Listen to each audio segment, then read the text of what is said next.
और छत्तीसगढ़ में कोरोना ने कोहराम मचा दिया है। एक दिन में 698 नए कोरोना के केस सामने आए हैं। सरकार सख्त हो गई है। छत्तीसगढ़ में आज से नाइट कर्फ्यू लागू है। रात 10 बजे से सुबह के 6 बजे तक नाइट कर्फ्यू लागू होगा। जुलूस, रैलियों, सभाओं, सार्वजनिक समारोह पर रोक लगा दी गई है। धार्मिक, खेल, सामूहिक आयोजनों पर भी प्रतिबंध लागू कर दिया गया है। राज्य के सभी हवाई अड्डों पर RT-PCR टेस्ट की रिपोर्ट दिखाना अनिवार्य होगा। राज्य की सीमाओं और सभी रेलवे स्टेशनों पर चेकिंग की जाएगी।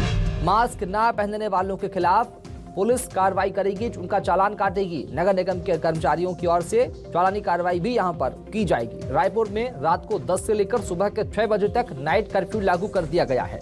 लगातार बढ़ते कोरोना संक्रमण के मद्देनजर यह बड़ा फैसला लिया गया है। सरकार ने ये गाइडलाइन जारी कर दी है कि अब रात को 10 से लेकर सुबह के 6 बजे तक नाइट कर्फ्यू लागू होगा। सामाजिक समारोह, कार्यक्रम, आयोजन और खेलों से जुड़े कार्यक्रम सभी प्रतिबंधित होंगे। धार्मिक कार्यक्रम नहीं होंगे। किसी भी तरह के आयोजनों पर रोक लगा दी गई है। स्पष्ट रूप से सरकार के आदेश है। सीमाओं पर चेकिंग होगी। रेलवे स्टेशनों पर, हवाई अड्डों पर, बस अड्डों पर चेकिंग होगी।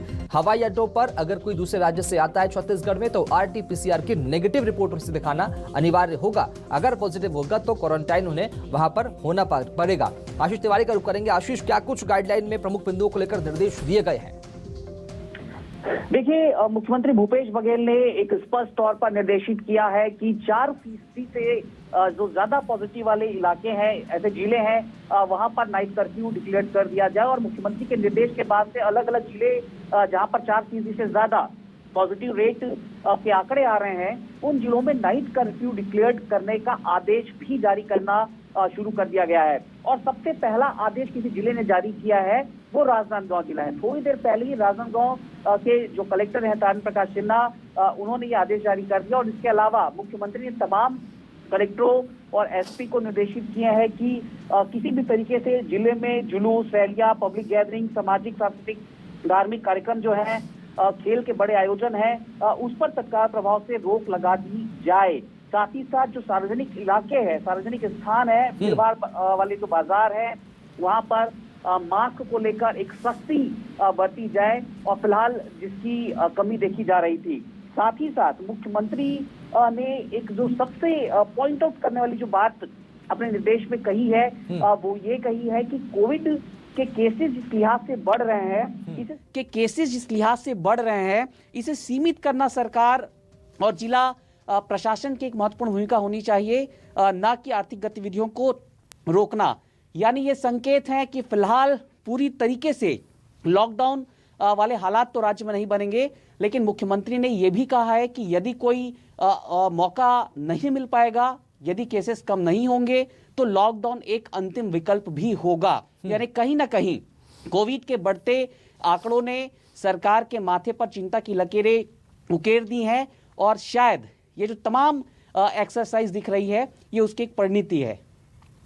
आशीष, चूंकि 698 नए मामले सामने आए थे, हड़कंप मचा कर रखा छत्तीसगढ़ में आंकड़ों ने, इन सब के बाद में ये फैसला लिया गया सरकार ने। सावधानियां कितनी बरतनी होगी, व्यवस्थाएं कितनी सरकार को और ज्यादा दुरुस्त कर देनी होंगी, क्योंकि तीसरी लहर ने दस्तक देश में दे दी है? देखिए, एक पॉजिटिव साइड इसका यह है कि अब तक ओमिक्रॉन का एक भी मरीज छत्तीसगढ़ के भीतर नहीं मिला है। जरूर राज्य में उस तरीके की व्यवस्था फिलहाल नहीं है कि ओमिक्रॉन की जांच कर ली जाए और जो सैंपल्स लिए जा रहे हैं उसे बाहर भेजा जा रहा है। तो ये मुमकिन है कि जिस तरीके से आंकड़ों में इजाफा हुआ है, इनमें कोई ना कोई केसेस ऐसे देखने को मिल सकते हैं जो ओमिक्रॉन पॉजिटिव माना जाएगा।